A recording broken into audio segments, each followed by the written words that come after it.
Good morning students. आज हम political science का चैप्टर नंबर 1 शीत युद्ध का दौर का पार्ट नंबर 1 रीड करेंगे।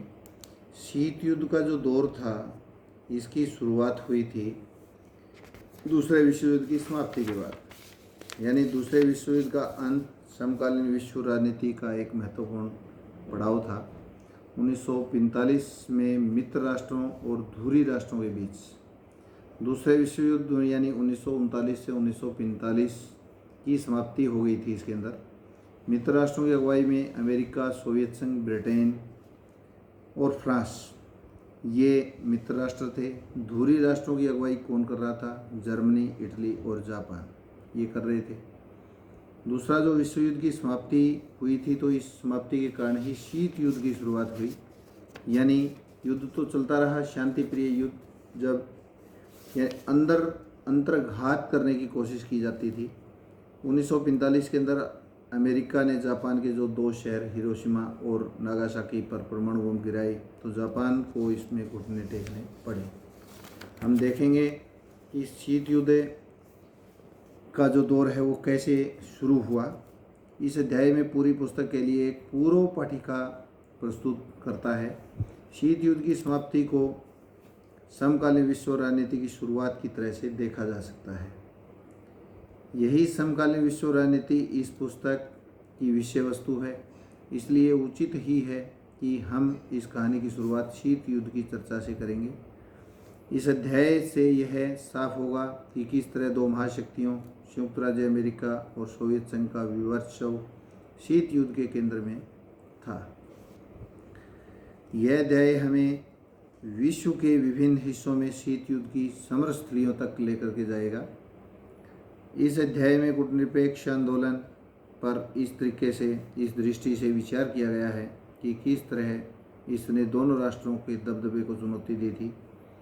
गुटनिरपेक्ष जो देश थे इनके द्वारा नई अंतर्राष्ट्रीय आर्थिक व्यवस्था स्थापित करने के प्रयास की चर्चा इस अध्याय में ये बताते हुए की गई है कि किस तरह इन देशों ने गुटनिरपेक्ष आंदोलन को अपने आर्थिक विकास और राजनीतिक स्वतंत्रता का साधन बनाया।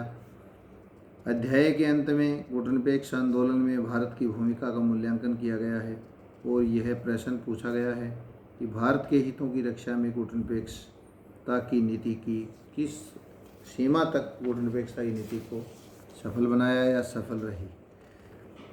क्यूबा का मिसाइल संकट जो है 1961 की अप्रैल में सोवियत संघ के नेताओं को ये चिंता सता रही थी 1961 के अंदर कि अमेरिका साम्यवादियों द्वारा शासित क्यूबा पर आक्रमण कर देगा। जो साम्यवादी हैं इनके द्वारा शासित क्यूबा के ऊपर आक्रमण करेगा अमेरिका। इस देश की राष्ट्रपति फिदेल कास्त्रो को तख्ता पलट भी हो जाएगा इसका क्यूबा का। क्यूबा अमेरिका के तट से लगा हुआ एक छोटा सा द्वीपीय देश है। क्यूबा का जुड़ाव सोवियत संघ से था। सोवियत संघ उसे कूटनैतिक तथा वित्तीय सहायता देता था। वित्तीय सहायता क्यूबा को सोवियत संघ से दी जाती थी। सोवियत संघ के नेता निकिता ख्रुश्चेव ने क्यूबा को रूस के सैनिक अड्डे के रूप में बदलने का फैसला किया। 1962 में ख्रुश्चेव ने क्यूबा के परमाणु मिसाइलें तैनात कर दी थी। इन हथियारों की तैनाती से पहली बार अमेरिका नज़दीकी निशाने की सीमा में आ गया था, यानी पहली बार अमेरिका का नज़दीकी निशाना सामने आ गया। हथियारों की इस तैनाती के बाद सोवियत संघ पहले की तुलना में अब अमेरिका के मुख्य भूभाग के लगभग 2 गुने ठिकाने या शहरों पर हमला बोल सकता था। क्यूबा सोवियत संघ के जरिए अमेरिका के जो मुख्य भूभाग थे उसके 2 गुना ठिकानों को तहस नहस कर सकता था। क्यूबा में सोवियत संघ द्वारा परमाणु हथियार तैनात करने की भनक अमेरिकियों को 3 हफ्ते बाद लगी। अमेरिकी राष्ट्रपति जॉन एफ कैनेडी और उसके जो सलाहकार थे ऐसा कुछ भी करने से हिचकिचा रहे थे जिसने दोनों देशों के बीच परमाणु युद्ध शुरू हो जाए, लेकिन वे इस बात को लेकर दृढ़ थे कि ख्रुश्चेव क्यूबा से मिसाइलों और परमाणु हथियारों को हटा लें। कैनेडी ने आदेश दिया कि अमेरिकी जंगी बेड़ों को आगे करके क्यूबा की तरफ जाने वाले सोवियत जहाज़ों को रोका जाएगा। इस तरह अमेरिका सोवियत संघ को मामले के प्रति अपनी गंभीरता की चेतावनी को देना चाहता था। ऐसी स्थिति में यह लगा कि युद्ध होकर रहेगा। इसी को क्यूबा मिसाइल संकट का रूप में इसको जाना जाता है। क्यूबा मिसाइल संकट का नाम इसी को दिया गया है। इस संघर्ष की आशंका ने पूरी दुनिया को बेचैन कर दिया था। यह टकराव कोई आम युद्ध नहीं होता। अंततः दोनों पक्षों ने युद्ध टालने का फैसला किया था और दुनिया ने चैन की सांस ली थी। सोवियत संघ के जहाज़ों ने या तो अपनी गति धीमी कर ली थी या वापसी का रुख भी कर लिया था। क्यूबा मिसाइल संकट शीत युद्ध का चरम बिंदु था। क्यूबा मिसाइल संकट।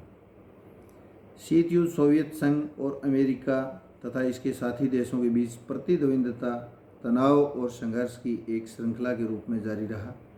सौभाग्य से इन तनावों और संघर्षों ने युद्ध का रूप नहीं लिया, यानी इन दो देशों के बीच कोई पूर्णव्यापी रक्त रंजित युद्ध नहीं छिड़ा था। विभिन्न इलाकों में युद्ध हुए। दोनों महाशक्तियों और उनके साथी देश इन युद्धों में संलग्न रहे। वे क्षेत्र विशेष के अपने साथी देश के मददगार बने और पूरी दुनिया के तीसरे विश्व युद्ध से बच गई थी पूरी दुनिया। नहीं तो तीसरा विश्व युद्ध भी क्यूबा मिसाइल संकट के जरिए होना तय था। शीत युद्ध सिर्फ जोर आजमाइश, सैनिक गठबंधन अथवा सैनिक शक्ति संतुलन का मामला भर ही नहीं था, बल्कि इसके साथ साथ विचारधारा के स्तर पर भी एक वास्तविक संघर्ष जारी था। विचारधारा की लड़ाई इस बात को लेकर थी कि पूरे विश्व में राजनीतिक, आर्थिक और सामाजिक जीवन को सूत्रबद्ध करने का सबसे बेहतर सिद्धांत कौन सा है। पश्चिम गठबंधन का अगुवा अमेरिका था और यह गुट उदारवादी आंदोलन और पूंजीवाद का समर्थक था। पूर्वी गठबंधन और अगुवा सोवियत संघ था। इस गुट की प्रतिबद्धता समाजवाद और साम्यवाद के लिए थी।